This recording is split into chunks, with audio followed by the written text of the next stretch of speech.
Hi, I'm Matt, and on today's Matt's World DIY, we're gonna make delicious, classic peanut butter cookies. Let's get to it. The first thing we need to do is get our oven preheated to 350 degrees Fahrenheit. While my oven is preheating, I have a question for you. Do you notice anything different in my kitchen today? If you do, tell me in the comments what it is. And if you give me a thumbs up or thumbs down, or you have any other recommendations for me, I'm anxious to hear. I'm all ears. Okay, now let's get our dry ingredients assembled for this recipe. Our first dry ingredient is all-purpose flours. We need 1.5 cups or 180 grams of all-purpose flour. I'm pouring my flour into my sifter on my scale so I know that my measurements are precise. I don't want to make any kind of mistakes with having too much flour because it was compacted into my measuring cup or anything like that. So this really works best. To my flour, I'm adding 3/4 teaspoon of baking powder. 1, 2, 3. And my oven is ready. It's preheating. And that is all the dry ingredients we need. So I'm going to remove my scale, finished with that, and sift my flour and baking powder mixture. Whisk that together to evenly combine the baking powder and the flour together.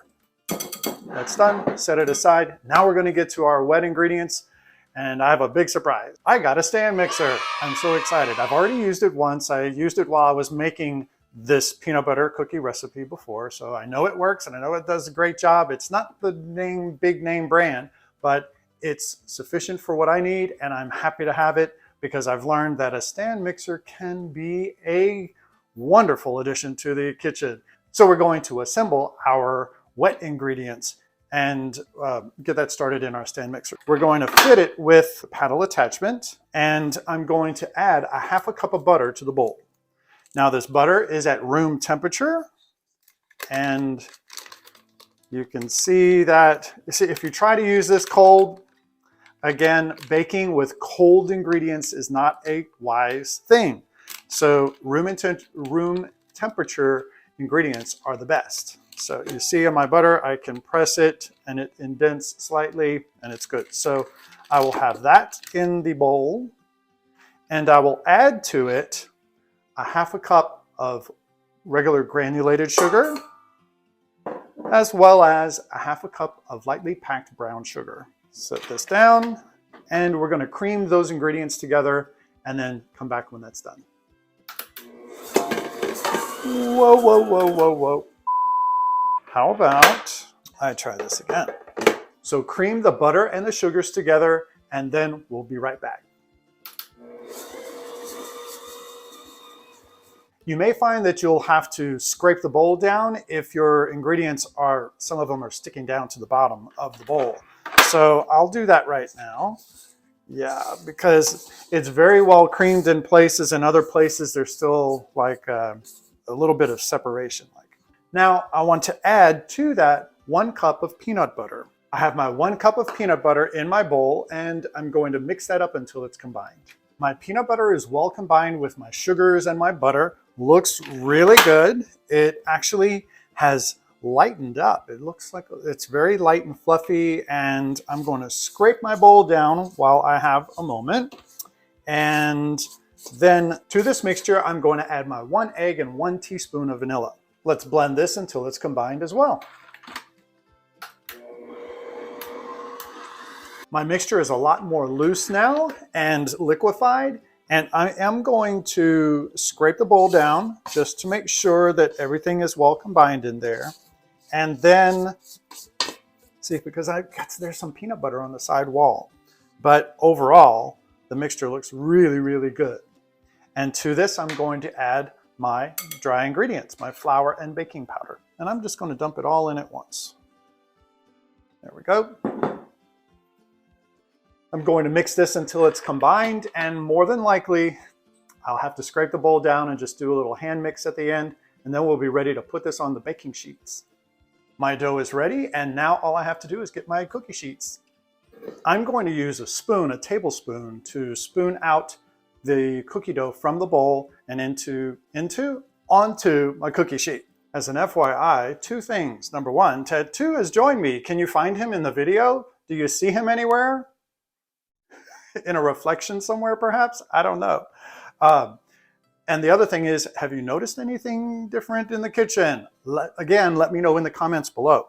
So we want to have about 1-inch balls, and you want to roll the ball out, place it on the cookie sheet, and separate them just a bit. They are going to spread a little bit, so allow them that room to move. Okay. And I'm only going to bake, this will make about 18 cookies, but I'm only going to make 1 sheet. And what I'm going to do is freeze the rest. Now you don't want to freeze cookie dough in a big clump, because then in order to bake it, you have to thaw it, and then it's just a whole lot of work. So my suggestion is roll your cookie dough into balls, freeze those on a cookie sheet in your freezer, of course, not in the oven, and place them in a baggie, and then you can store those in the freezer and they'll stay separated. Then all you have to do is thaw them out, and it's going to be a lot quicker thaw whenever they're all separated, and place them on your cookie sheet and get ready to bake as you want. You can just bake like 5, 6 at a time if you want, 2, 3, depends on your family and your situation. So I have 11 cookie balls on my cookie sheet. Next thing I want to do is I can use a spoon or I can use my fingers, and I want to flatten them a little bit. I find that if you flatten it just a little bit before you push your fork tines on to make that classic crisscross design, then the cookie has less of an opportunity to like crack and have cracks on it. Now I'm going to put the little classic crisscross design on the cookies to help push it down just a little bit more. And remember, these will spread out some in the oven, so we're good.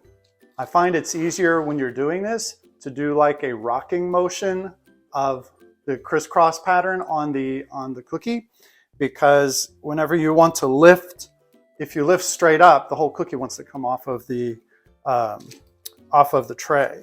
My cookies have been imprinted, and now they go into the 350-degree oven for about 10 minutes.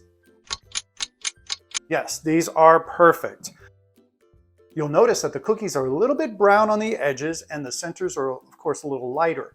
I'm going to let them cool completely on the baking sheet, and then we'll be ready to enjoy them.